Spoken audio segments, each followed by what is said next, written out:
Hello, Tennessee Voices viewers and listeners. This is David Plazas, the Opinion and Engagement Director for the USA Today Network Tennessee and the Tennessean. Today, I have a treat. My special guest is on my own team, but he's made quite a name for himself over the last couple of years. This is LeBron Hill, Opinion and Engagement Reporter, but also the curator of the Black Tennessee Voices campaign of the Tennessean, curating a newsletter and a Facebook group and doing quite a bit more as well. He's also a columnist for the Tennessean too. How are you doing today, LeBron? I'm doing good. 260 episodes, man, and here I am. It's an awesome feeling. I appreciate you giving me this opportunity, David. I feel like people are going to get like an in-depth look of how we are together. I'm very excited.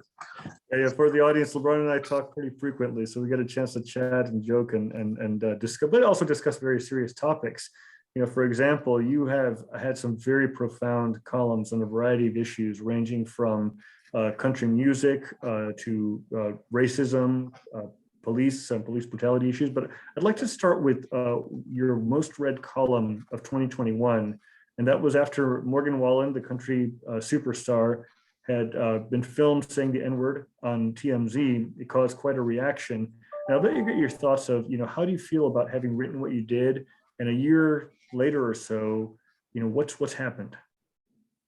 Yeah, I mean, so when I first wrote that column, you know, I really had the idea of it. Really, I just, you know, obviously I was, you know, dealing with the news like everyone else was at that point, and I just recognized that, like, you know, it just was and I noted in my column how normalized that situation was. You know, there was people around him when he said that word, and no one stopped him. No one said anything. It was just kind of a normalized moment. And I felt like, you know, certainly, you know, the media coverage was gonna be there, but as an opinion columnist, I felt like it was important to add my voice to that subject. You know, I am not a huge country music fan. I had a really interesting time when I first got to Nashville, when I went to Alan Jackson's big honky tonk, I think it is. But that's a whole other story. But I've been able to really recognize that within country music, I think there is a time for, you know, a prime time right now for a reckoning of race, or being able to open the floor to diverse voices in that industry.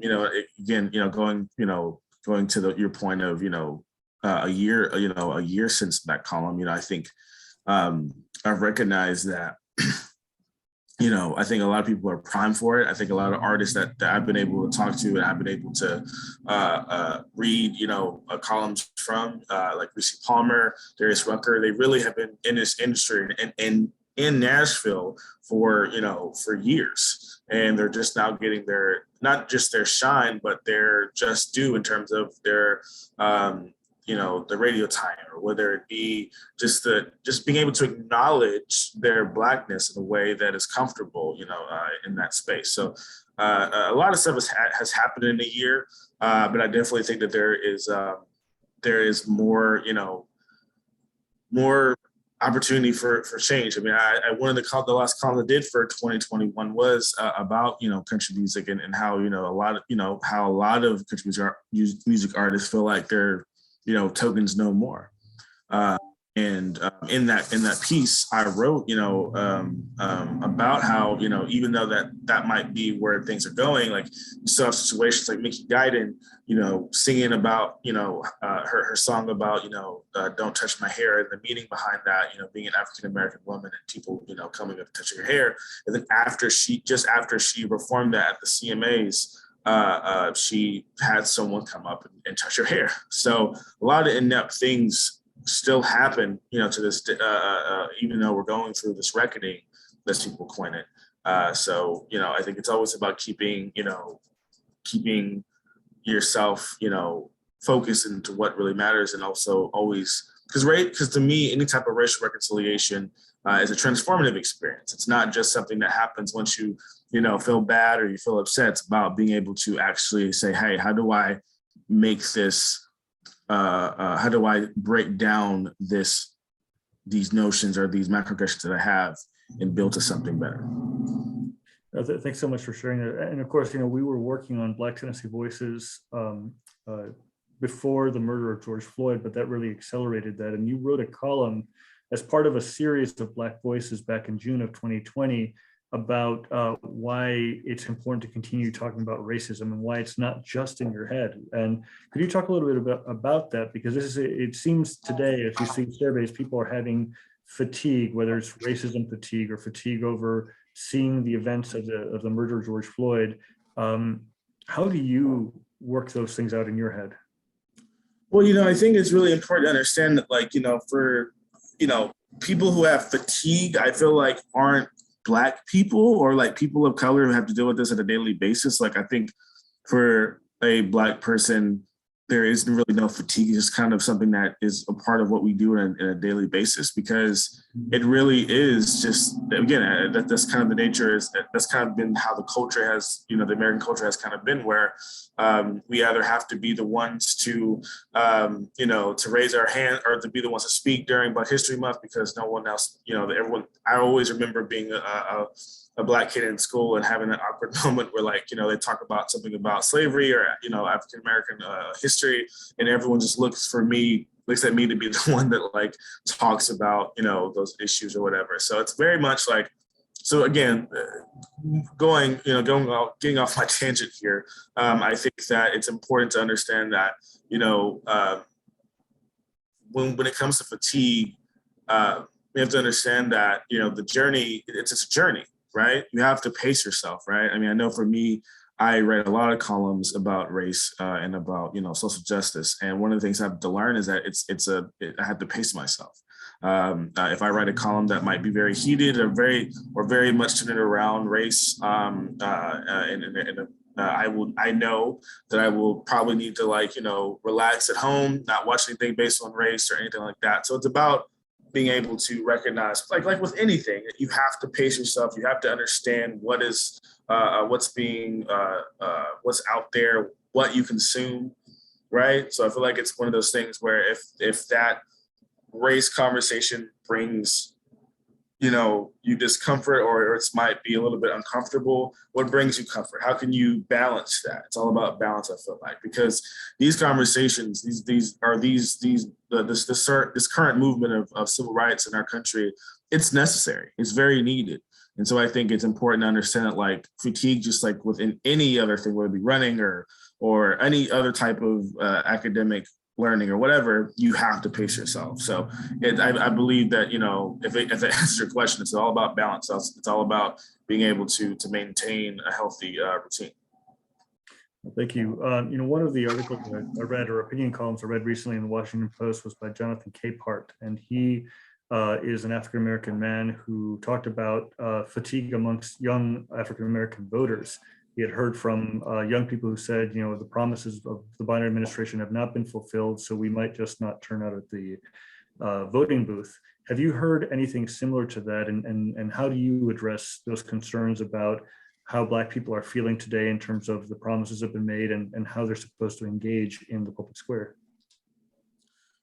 Well, I think I've heard a lot of people who just, I think I've heard, people who are, kind of reluctant to vote anymore based on what has happened.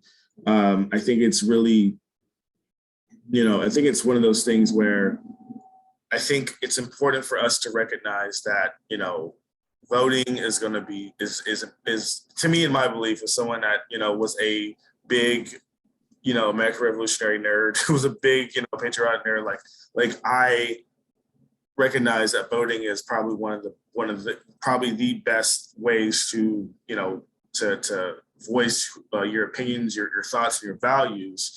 And so I think that, to anyone who is experiencing that fatigue as a Black voter, I plead to you that this is the best way to show your values to your country, or to express who you are and express how you feel about your country. I think that, it's really hard. And again, but I also, I wrote a column about, the narrative of disconnect, meaning that there are some Black Americans who don't even feel like they're a part of the American landscape, don't even feel like they have a stake in America. So I understand if they don't want to vote.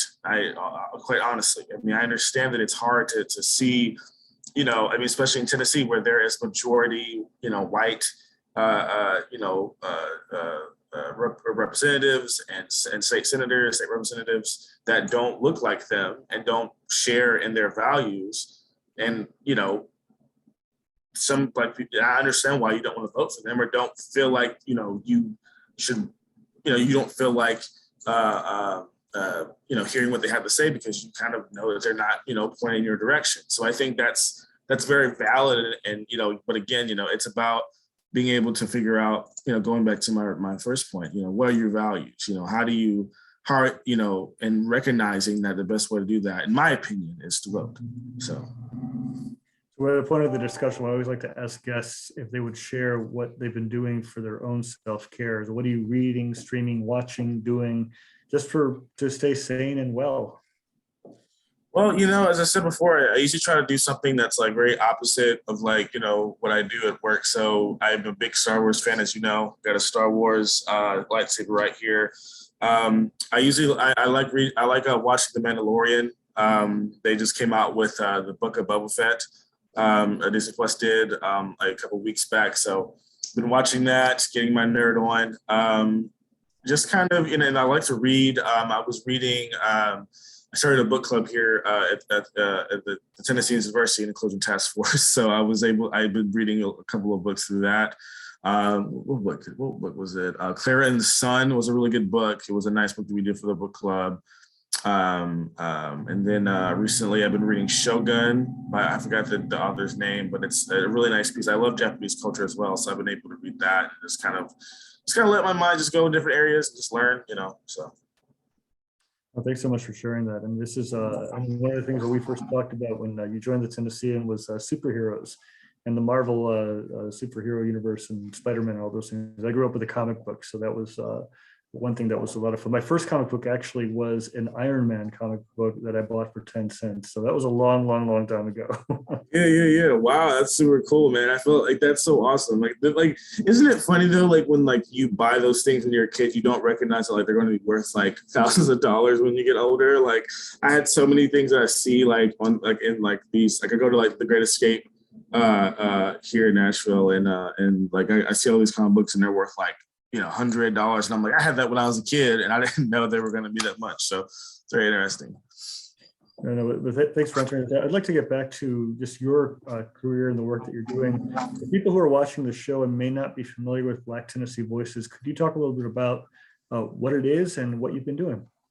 Yeah, so the Black Tennessee Voices Initiative, we started it, I had the help of the great David Plazas and Erica Whitney, who also she's a visual journalist here with the Tennessean, or the South Dot, as we call it. But she is, we all got together through the Table Stakes conference, as you call it, brainstorming thing, as I so ultimately say. But we're trying to figure out what we wanted to do because, during the Table Stakes. And I think we already had an idea of creating a better relationship with the Black community. And then the murder of George Floyd took place during the Table Stakes conference. And one of the things that I remember feeling was a need to or an urge to do something. And luckily, we kind of got together and we first created the Black Tennessee Voices print edition, where we got we got guest columnists and columnists throughout that right across the Tennessean USA Today Tennessee network, and we created the edition and included myself, which I had that column that you mentioned earlier about why you should stop telling Black people they're overthinking racism. And there was Drake Hills, who's also the soccer reporter, Meland, who also works for the Murfreesboro paper, the D&J. And so that edition did really well, and it had a lot of people thinking, a lot of people talking. And I think at that point, me, David, and Erica really thought, hey, this would be a great, this is a kind of a great, stepping place for us to do more. So I think later that year, we decided to do a Facebook group, and then we decided to do a newsletter. The newsletter, I think, came first, right? Yes, the newsletter came. So what happened with the newsletter is that we created we created a Black Tennessee Voices newsletter, but we started off as a special monthly edition, a part of the weekly Tennessee Voices newsletter. So I would take that, I would take over the newsletter once a month and just, do the Black Tennessee Voices newsletter. And I had a lot of good learning experiences with that, trying to figure out how to cater to the Black community in a natural way. Learning, I learned even in myself being a Black man, I learned that, the Black community isn't a monolith. There is a lot of different subdivisions of culture that we have here.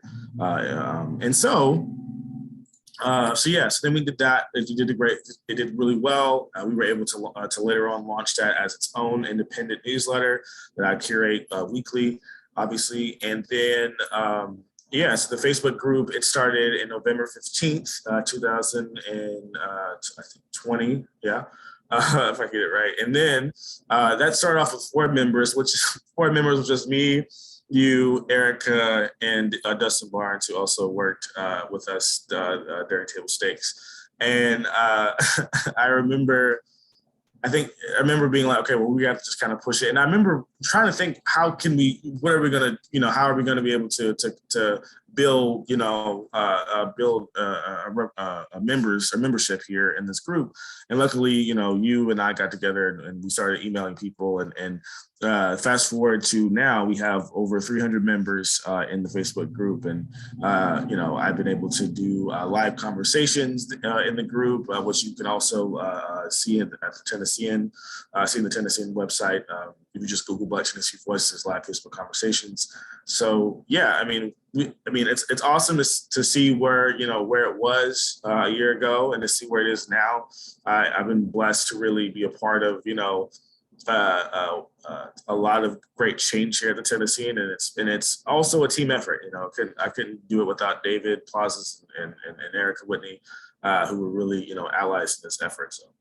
Well, thank you for saying that. I really have to commend you for all the hard work that you've done, because you do the daily work and the daily ground and building the relationships, and that's important. Creating spaces where people come in, because there's one thing to note too, that the Facebook group is a closed Facebook group by design, because there's been so much trolling and misogyny and racism historically with social media, that finding places where people can talk about really tough issues like police interaction with the community, or like the issues related to the emotions that come around the trial of the murderers of Ahmaud Arbery, or of the law enforcement officer in Minneapolis, Derek Chauvin, who murdered George Floyd.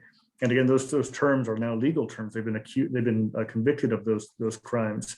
And one of the things that you and I talked about when you started the newsletter was really focusing on particular topics. And we found that by you focusing on those, be it, defund the police, or be it, George Floyd, it really has resonated with people. And in the article portion of this podcast, people will find how to subscribe to the Tennessee Voices newsletter. I really encourage the audience to do so. LeBron does a great job with it. Thank you, David. I appreciate it. Just to kind of add, it's very, it's very critical that, we are able to create a safe space, for the Black community here in Nashville and also in Tennessee. I think it's very important.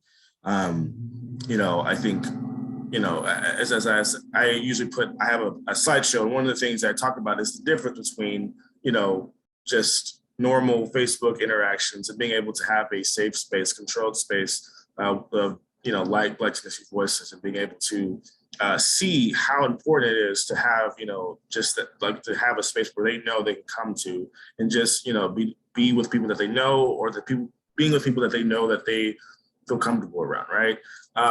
Again, it's a very passion work for me, because I know that it's so important for us to continue to do this. And we've always, you and I always discuss about, traditionally, people, traditionally journalism has reported in the Black community kind of from a about perspective, kind of going in, writing these stories, and then kind of leaving and not really doing, any more relationship or engagement building. And then, us trying to do it from writing from and with these community members. So I think it's a really great thing to see that we're, the evolution of our industry and how we're able to reach these diverse communities. Thanks so much, LeBron. We're coming to the conclusion of the Tennessee Voices podcast, but again, I encourage readers and consumers to read LeBron's columns, to watch his videos. Sometimes they're affiliated with their column, or he'll do special podcasts for the Black Tennessee Voices Facebook group that will upload to the Tennessean website. He's had several since then. And I think the first one, if I remember, was with Kia Jarman, who's very involved in affordable housing, and or was it Ashford Hughes? I'm trying to remember who was public education. I'm pretty sure it was Ashford, just because I remember it was Ashford, because it was around January, right? So yeah, it was Ashford. Well, excellent. It's a great selection that you'll find on Tennessean.com. And before I let you go, LeBron, I always like to ask guests that they leave some words of wisdom with the audience to help them get through this challenging time. Well, I'm so kind of going back on the nerdy rant here. One of my biggest inspirations is Stan Lee, the late, founder of Marvel, and one of the most inspirational speeches of his that I've come to know and understand and kind of tweaked it a little bit is, he talked about his, creating Spider-Man, and how basically nobody wanted to, buy into Spider-Man because, the name Spider, who wants to have a superhero named, Spider-Man? Like, that sounds, spiders are creepy and crawly, whatever. And just all these different things he was not the quintessential superhero of that time, right? And so, but Stan Lee didn't care. He felt that it was a good product. He thought that it was something that came from a good place, and he decided to go with it and decided to publish it anyway. And it became this great idea. And it hit off, and it had a great, a great start and everything. And people went, oh, remember that great idea that we had or whatever. And it's like, no, like, that's not what it was. You said it was terrible. So he ended up, just pointing out that, like, if you feel like something is good, you feel that something, something that you worked on and something you created is good, then don't let an idiot tell you different. And I kind of paraphrase it as saying, like, there are a lot of idiots out there, whether you, and sometimes you may not, it may be in places where, you may not think, like a college or, high school, whatever. Like, there are going to be people who are not going to understand you and who you are and what you are, your purpose in this world. And so only you know that, and you have to preserve that as much as possible, and however you can do it, right? I think that's important to understand during this time, is that it's very, very, it's very important for you. It's very important for you to understand that, and understand that you are important, and what you build and create in this world is extremely vital. So. Well, thank you so much, LeBron. I so appreciate your time today. I wish you the greatest of wellness and health. And again, I'm grateful for you taking some time to talk to me today on the Tennessee Voices podcast. Well, thank you for having me, David. It feels so weird. We actually had like a cordial conversation where I'm not going rambling off. You actually had to keep me in line. I appreciate it. Well, great job. Take care. Thank you. Bye.